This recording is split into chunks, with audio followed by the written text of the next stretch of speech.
جنتی نہیں فقط، ان کے صدقے ہم نے جنت میں جانا ہے، مگر اللہ کی بارگاہ میں آنسو بہا رہے ہیں، دعائیں کر رہے ہیں، پیدل حج کو جا رہے ہیں۔ اور آج ہم میں سے جو لوگ حج کو جاتے ہیں، عمرے کو جاتے ہیں، ہنستے ہوئے کہہ مارتے ہوئے، غفلت کا عالم ہے، سیلفی ہو رہی ہے، موبائل چل رہے ہیں، ماں اللہ ادھر بھی گناہ ہو رہے ہیں، کعبے کو دیکھ کر بھی آنسو نہیں ہے، وہاں بھی غفلت ہے، ایک آدھ بار تو دعا کر لی، اس کے بعد تو شاپنگ اور گھومنا پھرنا نہیں۔ میرے حاجی یہ سفر اس لیے نہیں ہے کہ ہم فضول باتوں میں گزاریں، ہم غفلت میں گزاریں۔ مکہ پاک میں ایک ہیبت ہونی چاہیے دل پر کہ میں اللہ کی بارگاہ میں حاضر آیا ہوں، اللہ کے گھر پر آیا ہوں۔ اور جب بادشاہ کی بارگاہ میں ایک غلام جاتا ہے تو وہ ڈرا ہوا رہتا ہے کہ کہیں بادشاہ ناراض نہ ہو جائے، یہ تو احکم الحاکمین ہے، تو یہ رب العالمین کا گھر ہے۔ ادھر تو دل پر ایک کیفیت ہونی چاہیے، آنسو ہونے چاہیے، التجائیں ہونی چاہیے۔ خدا را ان واقعات کو سن کر اپنے اندر اس رقت کو پیدا کیجیے، اور پھر سبحان اللہ، اتنا بڑا مرتبہ ہے۔ اور مسکینوں کے ساتھ بیٹھ جانا، ان کے ساتھ کھانا کھانا، ان کو گھر لے آنا۔ آج ہمارا کیا حال ہوتا ہے؟ کیا ہم غریبوں کے ساتھ ایسا برتاؤ رکھتے ہیں؟ کیا ہم غریب لوگوں کے ساتھ بیٹھنا پسند کرتے ہیں؟ سیکھنا ہے مجھے اور آپ کو اہل بیت اطہار سے۔ جبھی تو جناب سیدی اعلیٰ حضرت لکھتے ہیں نا، وہ حسن مجتبی سید الاسخیاء راکب دوش عزت پہ لاکھوں سلام۔ ایک پرہیزگار شخص کا بیان ہے، میں مسلسل 3 سال سے حج کی دعا کر رہا تھا لیکن میری حسرت پوری نہ ہوئی۔ 4تھے سال حج کا موسم بہار تھا اور دل آرزو حرم میں بے قرار تھا۔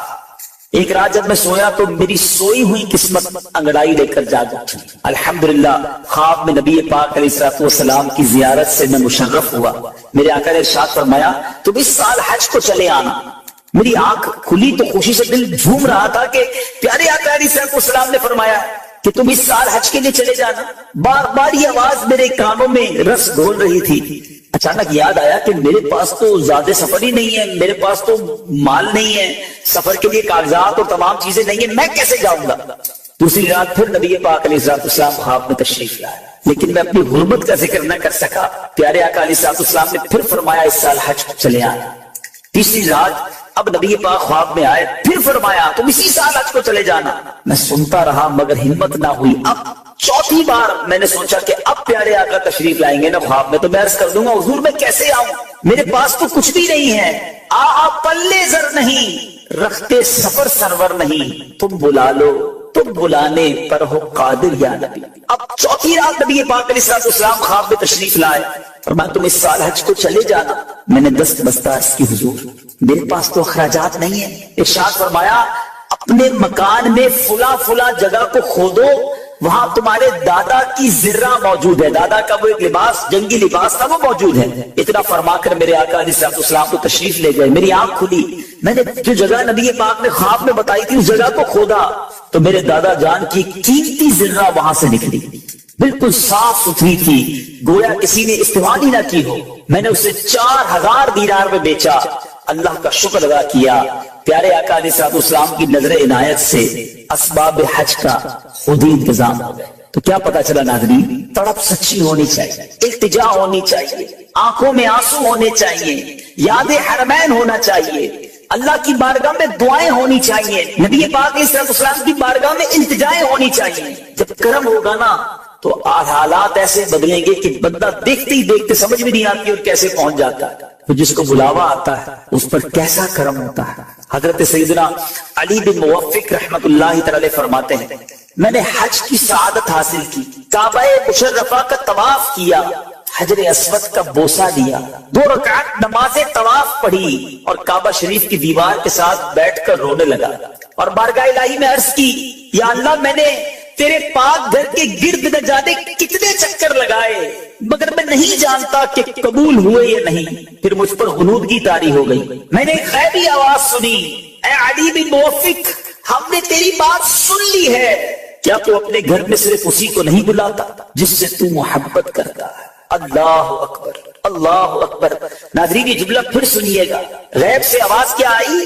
اے علی ہم نے تیری بات سن لی ہے، کیا تو اپنے گھر میں صرف اسی کو نہیں بلاتا جس سے تو محبت کرتا ہے؟ گویا بلایا اسے جاتا ہے جس پر کرم کیا جاتا ہے، جس سے محبت کی جاتی ہے، جسے مہمان بنایا جاتا ہے۔ پھر ہم کیوں نہ تڑپیں، ہم کیوں نہ التجائیں کریں بارگاہ الہی میں کہ مولا ہمیں بھی اپنے گھر کا مہمان بنا لے، ہم پر بھی مہربانی کر دے، ہمیں بھی تیرا گھر دکھا دے، ہمیں بھی حج کی سعادت بخش دے۔ مالک بڑے گناہ ہیں، بڑی خطائیں ہیں، اور ہم نے سن رکھا ہے حدیثوں میں کہ عرفات کے میدان میں حاجیوں کے سارے گناہ معاف کر دیے جاتے ہیں۔ بہت گناہ ہے مالک ہمارے سر پر، ہم پر کوئی ایسی کرم نوازی کر دے کہ ہم بھی احرام پہن کر عرفات آ جائیں اور یہ سارے جو گناہوں کا انبار ہے یہ اتر جائے۔ حقوق العباد کے معاملات بھی بہت سارے، مزدلفہ میں حقوق العباد معاف کرنے کا وعدہ ہے، اور سبحان اللہ جو نبی پاک کے روضے پہ چلا جائے، آقا فرماتے من زار قبری وجبت لہ شفاعتی،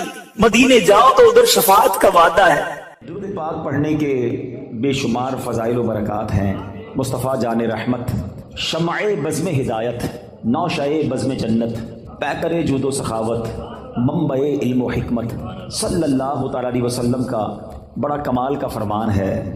میرے آقا فرماتے ہیں جس کا مضمون ہے کہ بے شک تم میں سے بروز قیامت میرے سب سے زیادہ نزدیک وہ ہوگا جس نے دنیا میں مجھ پر سب سے زیادہ درود پڑھے ہوں گے۔ بظاہر تو یہ بڑی مختصر حدیث ہے، لیکن اس کے پیچھے جو انعام ہے، جو ریوارڈ ہے، اگر اس پر توجہ دیں تو سمجھ آئے گا کہ یہ کتنا بڑا انعام ہے۔ مجھے بتائیے نا، محشر کا دن یہ کتنا مشکل دن ہوگا۔ سورج سوا میل پر ہوگا، زمین تانبے کی ہوگی، پل صراط سے گزرنا ہوگا، نامہ اعمال کھلنے ہوں گے، اعمال تولے جائیں گے، کتنی ڈیفیکلٹیز، کتنی مشکلیں ہوں گی، مگر وہ کون ہوگا جو اس دن ان تمام مشکلوں میں بھی ہماری مدد فرمائیں گے؟ وہ کوئی اور نہیں ہے۔ بریلی کے تاجدار لکھتے ہیں نا کہ سنتے ہیں کہ محشر میں صرف ان کی رسائی ہے، اور کوئی نہیں ہے ان کے سوا۔ سنتے ہیں کہ محشر میں صرف ان کی رسائی ہے، گر ان کی رسائی ہے لو جب تو بنائی ہے۔ اب ذرا غور کریں، جو لوگ حج پہ گئے ہیں وہ میری بات ذرا جلدی سمجھ جائیں گے۔ عرفات کے میدان میں کتنی پبلک ہوتی ہے؟ 25-30 لاکھ، 40 لاکھ، لیکن جو حج پر جاتے ہیں انہیں لگتا ہے کہ 25-30 لاکھ کہتے کس کو ہے؟ اور تواڑی پنجابی میں کہتے ہیں لگ پتا جاتا ہے کہ عوام کہندے کس کو ہیں۔ اتنی پبلک، جدھر دیکھو سر ہی سر، ادھر جو ایک بار بندہ کھو جائے دوبارہ نہیں مل سکتا۔ 25-30-40 لاکھ لوگوں کا یہ عالم ہے، تو محشر میں کتنے لوگ ہوں گے؟ 8 ارب کے قریب تو اس وقت دنیا میں بندے ہیں، ٹھیک ہے، 7 ارب 90 کروڑ کے قریب تو دنیا کی آبادی پہنچ گئی ہے، تھوڑے دنوں میں یہ 8 ارب ہو جانی ہے۔ 8 ارب ابھی ہیں۔ حضرت آدم علیہ السلام سے لے کر صبح قیامت تک جتنے لوگ اس دنیا میں آئیں گے سب اس میدان میں موجود ہوں گے۔ رش کتنا ہوگا، ہجوم کتنا ہوگا۔ اچھا، اس میں جتنے مسلمان ہیں سب چاہتے ہیں کہ نبی پاک کے قریب ہو جائیں۔ ابھی اس ہال میں 1000-1500 شاید لوگ ہوں گے، کافی لوگ چاہ رہے ہیں آگے آنا، سب شاید مجھ سے مل بھی نہ پائیں۔ ایک بندے سے 1000 آدمی ملنے کی کوشش کرے تو مشکل ہو جاتی ہے۔ اربوں خربوں لوگ اگر نبی پاک کے قریب ہونا چاہیں تو کیسے ہو سکیں گے؟ اس کا مطلب قریب وہی ہو سکے گا جس کو آقا بلائیں گے۔ اب کس کو بلایا ہے سوچ لو۔ آقا فرماتے تم میں سے میرے قریب وہ ہوگا جس نے دنیا میں زیادہ درود پڑھے ہوں گے۔ اب درود پڑھنا تو قیامت کے دن نبی پاک کے قرب کا ذریعہ ہو گیا۔ اتنے رش کے اندر میں کیسے قریب پہنچوں گا؟ اللہ اکبر۔ اور جب قریب پہنچ گئے نا تو پتہ پھر مسئلہ کیا ہونا ہے، آسانی کیسے ہو جائے گی۔ بہت پیاس لگے گی، سنا ہے محشر کے دن، مگر اعلیٰ حضرت کہتے ہیں ٹھنڈا ٹھنڈا میٹھا میٹھا پیتے ہم ہیں پلاتے یہ، اپنی بنی ہم آپ بگاڑے کون بنائے بناتے یہ ہیں۔ ارے جب باپ بھی نہیں پوچھے گا، وہ باپ جو آج بچوں کے لیے ڈبل ڈیوٹی کرتا ہے، مگر قیامت کے دن ایسے نفسا نفسی کا عالم ہوگا کہ نہ باپ پوچھے گا نہ ماں کام آئے گی۔ سنو میرے آقا اس دن کیا کریں گے؟ ماں جب اکلوتے کو چھوڑے آ آ کہہ کے بلاتے یہ ہیں۔ باپ جہاں بیٹے سے بھاگے لطف یعنی کرم وہاں فرماتے یہ ہیں۔ اللہ اکبر۔ اس سے سیکھنے کو یہ مل رہا ہے کہ اگر محشر کے دن کی سختیوں سے بچنا ہے، ڈیفیکلٹیز سے بچنا ہے، تو آقا کے قریب جانا ہے، اور آقا کے قریب جانا ہے تو درود پاک کثرت سے پڑھنا ہے۔ تو آج سارے اسلامی بھائی نیت کریں. اتنا سارا ٹائم ہم موبائل فون کے ساتھ گزارتے ہیں, گھنٹوں گزر جاتے ہیں سوشل میڈیا پر فالتو میں, لیکن درود نہیں پڑھتے, ذکر نہیں کرتے, تلاوت نہیں کرتے. یہ زندگی بیکار نہ گزاریے پلیز, اپنی زندگی کو قیمتی سمجھیے. ایک ایک سانس یہ اللہ کی نعمت ہے. جتنا ہو سکے عبادت میں, ذکر و درود میں, نیکی کے کاموں میں صرف کریں. آئیے مل کر محبت کے ساتھ بآواز بلند درود پاک پڑھ لیں. صلو علی الحبیب صلی اللہ تعالی علی محمد صلی اللہ علیہ وسلم. آج میں مختصراً ایک ایسا واقعہ آپ کو میں نے سنانا ہے کہ جو قرآنی واقعہ ہے, اللہ کے نبی کا واقعہ ہے. اس واقعے کو سنانے کے میرے دو مقصد ہیں. ایک تو قرآن کا واقعہ سنیں گے, اس واقعے میں جو میسج ہے وہ ہم لینے کی کوشش کریں گے, اور دوسرا مقصد یہ ہے کہ یہ واقعات مجھے پتہ ہونے چاہیے تھے. اللہ کے کلام میں یہ واقعات موجود ہیں, مگر بہت بڑی تعداد ہے جو قرآن سے دور زندگی گزار رہی ہے. ہمیں شاید دنیا کی بہت ساری معلومات ہے, لیکن مسلمان ہونے کے باوجود قرآن کے بارے میں معلومات نہیں ہوتی ہے. نہ قرآن پورا تجوید سے پڑھا ہوتا ہے, نہ ترجمہ پڑھا ہوتا ہے, نہ تفسیر پڑھی ہوتی ہے. مجھے ایک بات بتائیں, پہلے صبح اٹھتے تھے نا لوگ, اللہ رسول کا نام لیتے تھے, اچھا پہلے پھر اس کے بعد اخبار پڑھتے تھے. اب اٹھتے ہی فون اٹھاتے ہیں, پہلا کام, اور یہ دیکھتے ہیں کس کس کا میسج آیا ہے. جب تک ہمارے واٹس ایپ میسیجز, ہمارے جو بھی ہمیں پیغامات آئے, ہم سنتے نہیں, ہمیں چین نہیں آتا کہ کوئی اہم بات رہ نہ جائے. مجھے ایک بات بتاؤ, تمہارے دوست کا, تمہارے کاروباری ساتھی کا پیغام مس نہ ہو جائے, اس بات کا خیال ہے؟ اتنی عمر ہو گئی, اللہ کا پیغام قرآن تمہارے پاس آیا ہوا ہے, وہ پڑھ لیا, جان لیا رب نے کیا فرمایا ہے, اللہ نے ہمارے لیے کیا پیغام دیا ہے؟ کبھی سوچا آپ نے؟ قرآن تو ویسے ہی اللہ کا پیغام ہے, مگر خاص طور پر 89 آیتیں وہ ہیں جس میں اللہ نے براہ راست ڈائریکٹلی مجھ سے اور آپ سے بات کی ہے. اور کیا فرمایا؟ یا ایھا الذین آمنو, اے ایمان والو, اے ایمان والو. ہم ایمان والے ہیں نا, ہم سے بات ہوئی ہے. کیا ہم نے وہ 90 کے قریب آیتیں پڑھ لی؟ یہ اللہ نے کیا فرمایا, مجھ سے کیا بات کی ہے؟ میری فیملی کا, میرے دوستوں کا, میرے بزنس کولیگز کا پیغام ڈسٹرب نہ ہو, اس کا خیال ہے. اللہ نے قرآن میں ہمیں پیغام دیا ہوا ہے, ہمارے پاس ٹائم ہی نہیں ہے. مرنے کے بعد کیا ہم یہ جواب دے سکیں گے کہ یا اللہ ٹائم نہیں تھا اس لیے قرآن نہیں پڑھ سکا؟ خدا را قرآن سے دور نہ رہیں, پڑھیں قرآن کو, اتنا کچھ موجود ہے. اور حدیث پاک کا مضمون ہے, وہ دل ویران ہے جس میں کچھ قرآن نہیں ہے. سوچو کہ ہمارے دل میں کتنا قرآن ہے, ہم کتنا قرآن پڑھتے ہیں. اب میں قرآن کا واقعہ سناتا ہوں. ایک مقصد یہ ہے کہ قرآن سے محبت بڑھے, قرآن پڑھنے کا ذہن بنے. قرآن سے دور رہ کر زندگی اچھی نہیں ہے. یہ قرآن, وہ دیکھیں نا, ہمارے موبائل میں بہت سارے سافٹ ویئرز ہوتے ہیں اور روز کئی بار کھولتے ہیں, مگر جس دن میں اور آپ قبر میں جائیں گے نا, ہمارے سارے سافٹ ویئر آف لائن ہو جائیں گے. بلکہ کچھ دوست کہیں گے یار کئی دن ہو گئے آن لائن نہیں ہوا, اور بعد میں پتا چلے گا یہ بندہ تو خود ہی آف لائن ہو گیا ہے, خود ہی دنیا سے چلا گیا ہے. اس کا مطلب یہ ہوا کہ قبر میں جا کر سارے سافٹ ویئر آف لائن ہو جائیں گے, مگر جس نے قرآن کو تھاما ہوگا یہ قبر میں بھی آن لائن رہے گا, یہ قبر میں بھی تمہارے ساتھ جائے گا, قبر کا نور بنے گا. تو کیوں نہ روز کچھ نہ کچھ قرآن پڑھا جائے. تو آئیے نیت کر لیں, پہلی نیت تو یہ کر لیں کہ ہم روز کچھ نہ کچھ قرآن پڑھیں گے انشاءاللہ. اس کو سمجھنے کی بھی کوشش کریں گے. ہے نا دعوت اسلامی آپ کے پاس, بچوں کے مدرسے الگ تو بڑوں کے مدرسے الگ, آن لائن مدرسہ الگ. آپ پڑھنے والے تو بنے, ہر جگہ آپ کو فیسلٹی دعوت اسلامی دے رہی ہے کہ کسی طرح قرآن پڑھ لیں اور اسے سیکھ لیں. اور اب آتے ہیں بڑے ہی عجیب و غریب واقعے کی طرف, اور یہ واقعہ ہے حضرت یونس علیہ السلام کا. شہر تھا نینوا, جس کی ہدایت کے لیے آپ کو بھیجا گیا. آپ نے اپنی قوم کو اللہ کی طرف بلایا. وہ لوگ شرک کرتے تھے, وہ اللہ پر ایمان نہیں لاتے, بت پرستی کرتے تھے.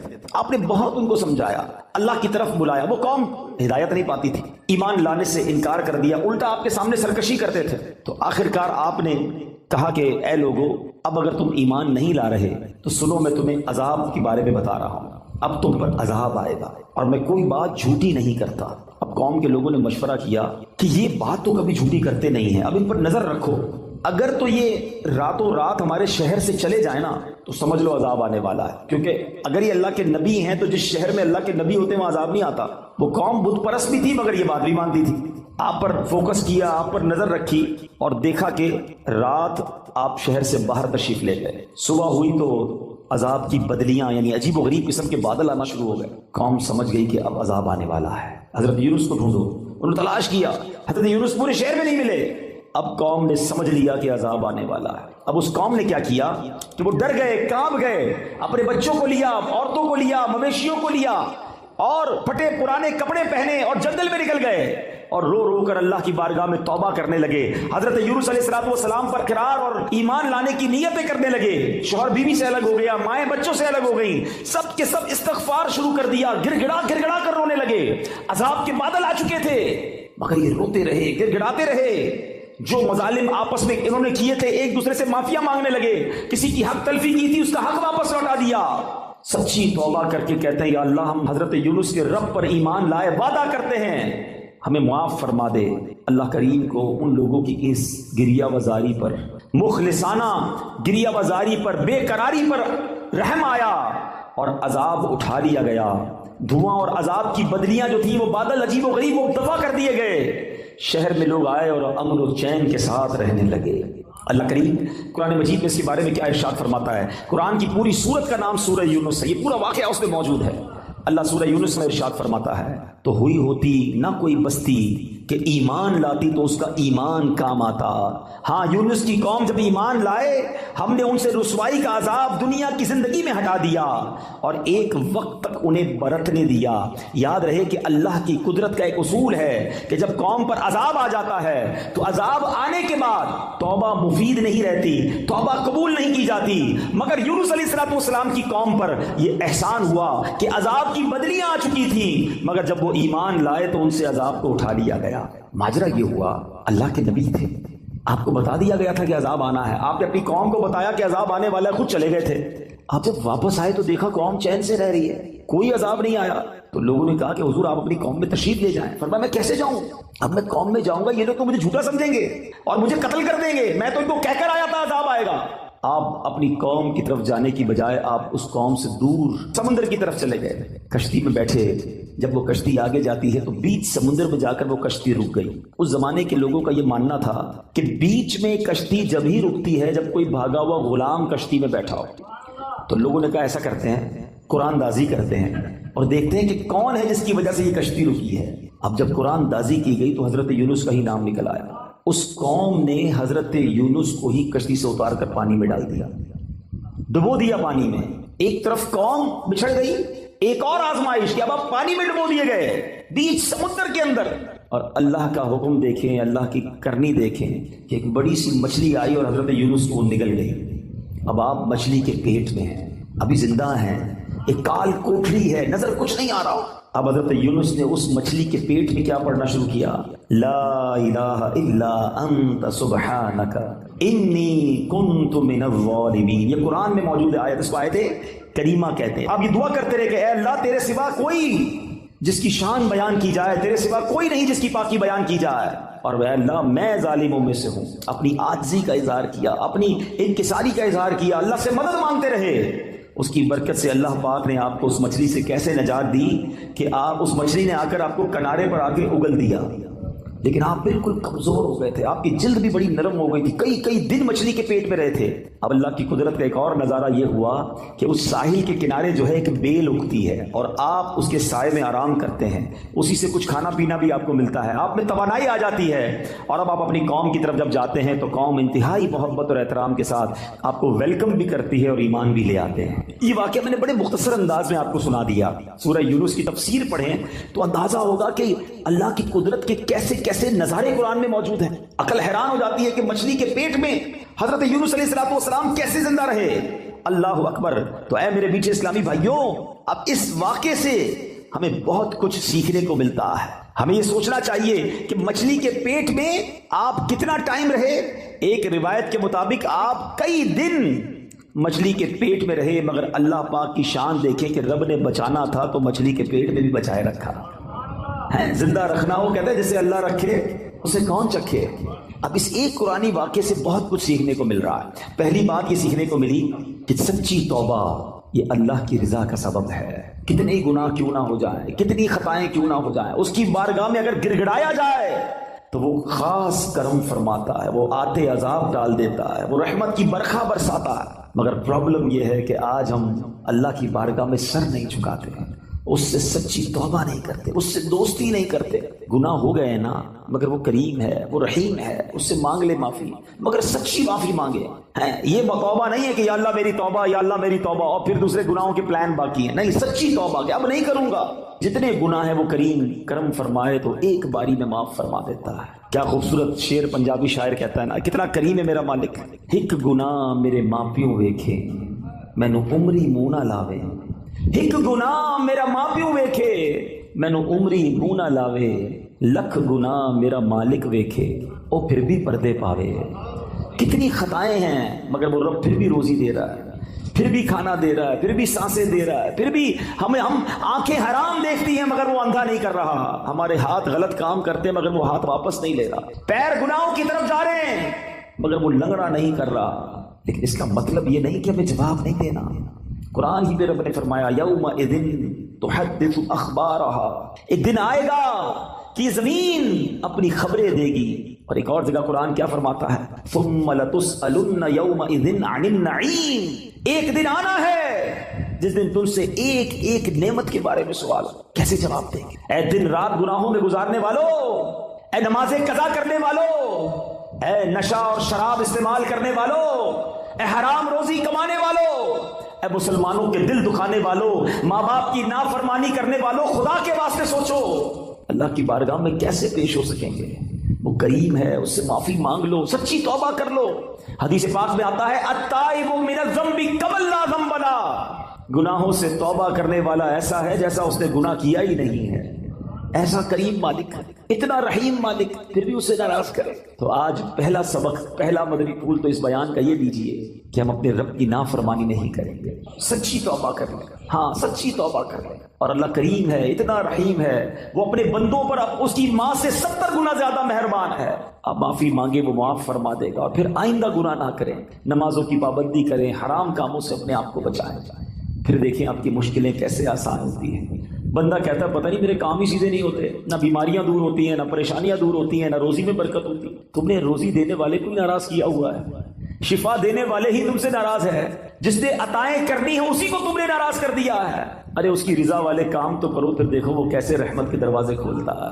اب آتے ہیں اس واقعے کے دوسرے پہلو کی طرف کہ اللہ والے آزمائے جاتے ہیں. اللہ کے نیک بندوں پر امتحان آتا ہے مگر وہ اللہ پر بھروسہ رکھتے ہیں. مچھلی کے پیٹ سے بھی زندہ واپس آ گئے حضرت یونس علیہ السلام. تو اگر آپ بھی کسی مشکل میں ہیں نا، پریشانی میں ہے، تو ہمت نہ ہاریں، اللہ پر بھروسہ رکھیں. پرابلم یہ کہ ہمارا رب پر بھروسہ ہی ختم ہو گیا. سب پر بھروسہ ہے، رب پر بھروسہ نہیں ہے. باقی دنیا والوں کی بات مانتے ہیں، یار فلاں منسٹر تو فلاں پیسے والا، فلاں عہدے دار رابطے میں ہوگا تو مسئلہ حل ہو جائے گا. نہیں میرے پیچھے اسلامی بھائیوں، جس کے ساتھ رب کی رحمت ہوگی اس کے سارے مسئلے حل ہو جانے ہیں. ان اللہ مع الصابرین، اللہ قرآن میں فرماتا ہے اللہ صبر والوں کے ساتھ ہے. تو صبر کر لو، اللہ کی رحمت ساتھ ہو جانی ہے نا. تو اللہ پر بھروسہ کریں. پرابلم یہ ہے کہ آج اللہ پر بھروسہ نہیں رہا. بعض اوقات تو ایسے جملے لوگ کہہ دیتے ہیں کہ وہ کفریہ کلمات کی طرف چلے جاتے ہیں. یقین جانیں اللہ کریم ہے، وہ رحیم ہے، وہ واقعی ہمارے لیے بہترین فیصلہ کرنے والا ہے. لیکن ہم بعض اوقات اس معاملے میں غلطی کر جاتے ہیں. ایسا نہ کریں. بزرگان دین اپنے بچوں کو توکل کا درس کیسے دیتے تھے. ایک بزرگ کے بارے میں آتا ہے، ان کا نام ہے احمد بن حرب رحمۃ اللہ تعالیٰ. آپ نے ایک بار اپنے بچے کو یہ ٹریننگ دی کہ بیٹا جب بھی کھانا کھانا ہونا تو یہ گھر میں بڑی سی محراب ہے، ادھر جا کر دعا کرنا کہ یا اللہ مجھے کھانا دے دے، تو پھر روز یہاں سے کھانا مل جائے گا. اور اپنی زوجہ سے کہا کہ ایسا کرو کہ روزانہ بچہ جب دعا کرے تو محراب میں پیچھے سے کھانا رکھ دینا، تاکہ بچے کی بچپن سے ٹریننگ ہو کہ اللہ سے مانگنا ہے، اللہ پر بھروسہ رکھنا ہے، روزی دینے والے جو ہے وہ رب ہے. ایسے ہی ہونے لگا. وہ بچہ دعا کرتا، ان کی زوجہ کھانا رکھ دیتی، وہ بچہ کھانا کھا لیتا. ایک دن کیا ہوا کہ ان کی زوجہ کہیں کام میں مصروف ہو گئی اور لیٹ ہو گئی. کھانے کا وقت ہو گیا، دوڑتی بھی گئی، دیکھا بچہ اس محراب کے پاس بیٹھا اور کھانا کھا رہا ہے. کہا بیٹے کھانا کہاں سے آیا ہے؟ کہا جہاں سے روز آتا ہے، اللہ روز دیتا ہے، آج بھی اللہ نے دیا ہے. اب وہ واپس آئی اپنے شوہر کے پاس کہ حضور یہ تو کمال ہو گیا، میں نے تو کھانا نہیں رکھا. حضرت احمد بن حرب رحمۃ اللہ تعالیٰ فرماتے مجھے اسی دن کا انتظار تھا. اب تمہیں کھانا نہیں دینا، اب اللہ کی رحمت سے اسے خود ہی ملتا چلا جائے گا. یہ وہ لیول آف توکل ہے جو ہمارے بزرگوں میں ہوا کرتا تھا. حضرت ابراہیم علیہ السلام کو جب آگ میں ڈالا جا رہا تھا، یہ بھی قرآنی واقعہ، قرآن پڑھے تو پتہ چلے نا. حضرت ابراہیم کو جب آگ میں ڈالا جا رہا تھا، حالانکہ معلوم ہے کہ اتنی بڑی آگ ہے جو کبھی جلائی نہیں گئی ہے، آسمان تک شعلے ہیں. جبریل امین آتے کہتے حضور آپ حکم کریں، ابھی میں بارش کا فرشتے کو کہتا ہوں پانی برسائے گا، آگ بجھ جانی ہے. فرمایا نہیں، میرا رب دیکھ رہا ہے، اگر وہ چاہے گا تو بچا لے گا، اور اس کی اگر رضا اس میں ہے کہ میں آگ میں چلا جاؤں تو میں راضی ہوں۔ ہاں وہ پنجابی شاعر کہتے ہیں نا، جے سونا میرے دکھ وچ راضی میں سکھ نو چلے پاواں، یہ لیول آف توکل تھا نا۔ اچھا پھر جب آپ کو آگ میں پھینک دیا گیا تو پھر جبریل امین آئے، کہا ٹھیک ہے آپ ہم سے مدد نہیں مانگ رہے، اللہ سے تو مانگ لیں، اللہ کو تو پکار لیں۔ فرمایا مالک دیکھ رہا ہے، اگر اس کی رضا ہوئی تو اس نے بچا لینا ہے۔ اور ایسا ہی ہوا کہ جب حکم الہی ہوتا ہے تو وہ آگ جس میں آپ ایک روایت کے مطابق 40 دن رہتے ہیں، آپ کا بال بھی بیکا نہیں ہوتا ہے۔ شاعر مشرق ایسے ہی تو نہیں کہتے نا، آج بھی ہو ابراہیم سا ایمان پیدا۔ اصل مسئلہ یہ ہے ہمارا وہ ایمان کا لیول بہت ڈاؤن ہو گیا، اللہ پر وہ بھروسہ ہی نہیں رہا۔ اگر آج بھی ہو ابراہیم سا ایمان پیدا، آگ کر سکتی ہے انداز گلستاں پیدا۔ آج بھی آگ باغ بن جائے گی، لیکن وہ لیول آف یقین، اللہ پر بھروسہ ہی نہیں ہے۔ ہم دعا بھی کرتے تو یہ سوچ کر پتہ نہیں پوری ہوگی کہ نہیں ہوگی، پھر کدھر سے پوری ہوگی؟ بھروسہ کرو اپنے مالک پر، وہ سب سے بڑا کارساز ہے، وہ عطا فرمانے والا، اس نے وعدہ کیا ہے ادعونی استجب لکم، مجھ سے مانگو میں تمہیں عطا کروں گا۔ سب سے مانگتے ہیں، رب سے نہیں مانگتے۔ سب پر بھروسہ ہے، رب پر بھروسہ نہیں۔ حضرت یونس کو مچھلی کے پیٹ میں بھی بھروسہ تھا، کہتے ہیں اللہ مجھ سے غلطی ہو گئی، تیرے سوا کوئی اور نہیں باقی بیان کرنے کے لائق، لا الہ الا انت سبحانک انی کنت من الظالمین۔ اللہ نے مچھلی کے پیٹ سے رہائی عطا فرما دی۔ تم تھوڑی مشکل میں شکوے کرتے ہو، تھوڑی پریشانی میں شکوہ شکایت کرنے لگ جاتے ہیں، نہیں میرے پیچھے اسلامی بھائی۔ اور ایک یہ حضرت ابراہیم کے واقعے سے ایک اور بات بھی سیکھنے کو ملتی ہے، ہر بات جو ہے نا وہ دماغ سے نہیں فیصلہ کیا جاتا۔ ہاں کچھ لوگ کیلکولیٹر پہ چل رہے ہوتے ہیں، یار زکوٰۃ دیں گے تو پیسے کم ہو جائیں گے، اور صدقہ دیں گے تو اور کم ہو جائیں گے۔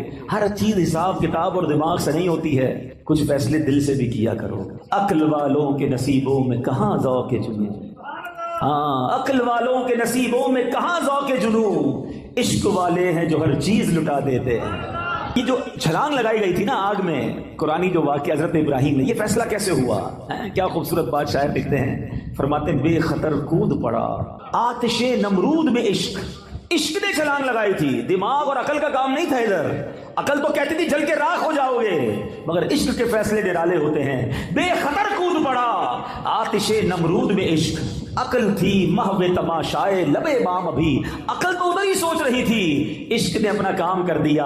اللہ کرے وہ ایسا عشق رب سے نصیب ہو جائے، ایسا توکل نصیب ہو جائے، جب راہ خدا میں خرچ کرنے کی باری آئے تو عقل کہتی نہیں خرچ کرو کم ہو جائیں گے، عشق کہتا ہے جس نے دیا ہے وہ اور عطا فرمائے گا۔ اس کے نبی کا وعدہ ہے، خدا کی قسم کھا کر میرے آقا فرماتے ہیں اللہ کی راہ میں خرچ کرنے سے مال کم نہیں ہوتا، میرے آقا نے فرمایا یقیناً کم نہیں ہوتا ہے۔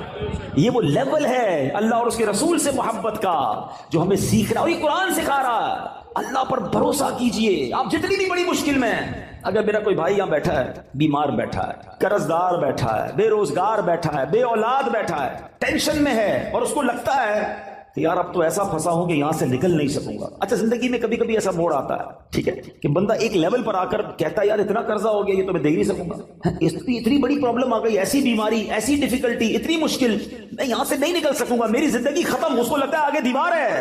اور یہ وہ لیول ہوتا ہے کہ جس کے پاس یہاں جا کر توکل نہیں ہوتا نا تو دو پرابلم ہو جاتے ہیں، یا تو بندہ ڈپریشن کا شکار ہوتا ہے یا پھر خودکشی کرتا ہے۔ ایسی خودکشی نہیں کرتے لوگ، ان کو لگتا ہے ختم اب کچھ نہیں ہو سکتا۔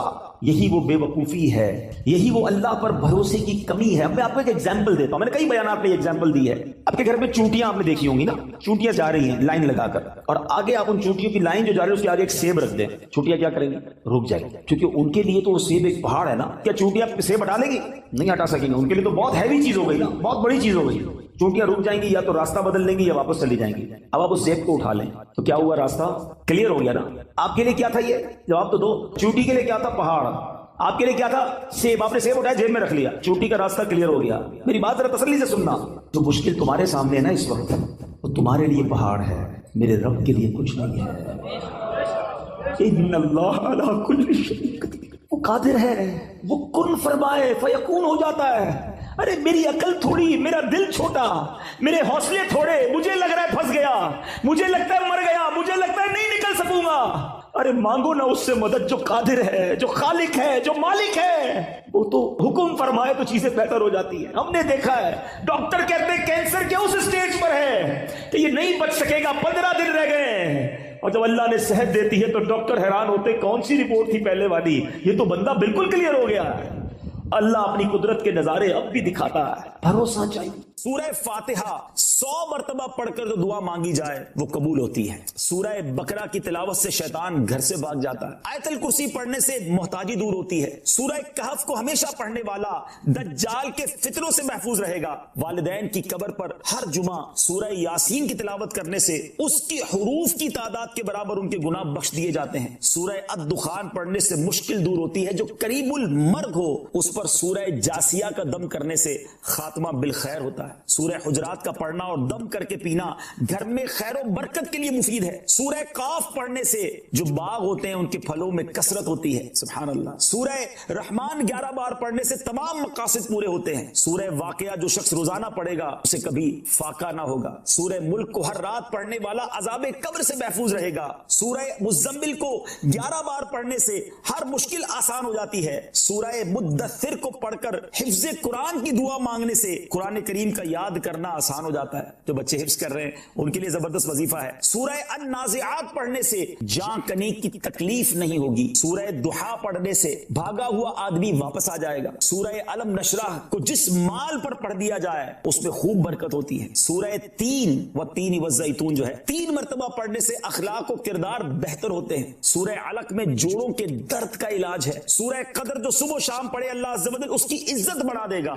سورہ بینہ برس اور یرکان کا علاج ہے. جس آدمی یا جانور کو نظر لگی ہو اس پر سورہ عادیات کا دم مفید ہے. سورہ قارعہ پڑھنے سے بلاؤں سے حفاظت رہتی ہے. سورہ تکاثر کو 300 بار پڑھنے سے جلد قرض ادا ہو جاتا ہے. کئی لوگ کہتے ہیں جناب قرض بہت ہے چلے قرآن کا وظیفہ لے لیں الہاکم التکاثر. یہ جو سورت ہے 300 بار پڑھنے سے بہت جلد قرض اتر جاتا ہے. سورہ عصر پڑھنے سے غم دور ہو جاتا ہے. سورہ ہمزہ اور سورہ فیل دشمن کے شر سے حفاظت کے لیے اور سورہ قریش جان کی حفاظت کے لیے بڑی مجرب ہے, بڑا کمال کا وظیفہ ہے. سورہ ماعون بڑی مشکل کے وقت میں پڑھنا بہت مفید ہے. سورہ کوثر کی تلاوت سے بے اولاد صاحب اولاد ہو جاتا ہے. کئی بے اولاد بھی وظائف مانگ رہے ہوتے ہیں. سورہ کافرون 1/4 قرآن کے برابر ہے. سورہ زلزال نصف قرآن کے برابر ہے. سورہ اخلاص 1/3 قرآن کے برابر ہے. اور سورہ فلق اور سورہ ناس سے جن اور شیطان اور حاسدوں کے شر سے حفاظت رہتی ہے. پھر کیوں نہ ہم قرآن سے دوستی کر لیں, کیوں نہ قرآن کو اپنا ورد بنا لیں. نبی پاک علیہ الصلوۃ والسلام نے ارشاد فرمایا کیا تم میں سے کوئی اس سے عاجز ہے کہ وہ رات میں قرآن مجید کا 1/3 حصہ پڑھ لے. صحابہ کرام علیہ رضوان کو یہ بات مشکل معلوم ہوئی. انہوں نے عرض کی یا رسول اللہ صلی اللہ تعالی علیہ وسلم ہم میں سے کون اس کی طاقت رکھتا ہے. آپ علیہ الصلوۃ والسلام نے ارشاد فرمایا سورہ اخلاص 1/3 قرآن کے برابر. واہ, ایک دفعہ پڑھو 1/3 قرآن کا سبق. 1/3 آف قرآن کے برابر. اٹ مینز اگر آپ 3 بار سورہ اخلاص پڑھ لیں اتنی اللہ کی رحمت ہے کہ پورے قرآن کا ثواب مل جائے گا.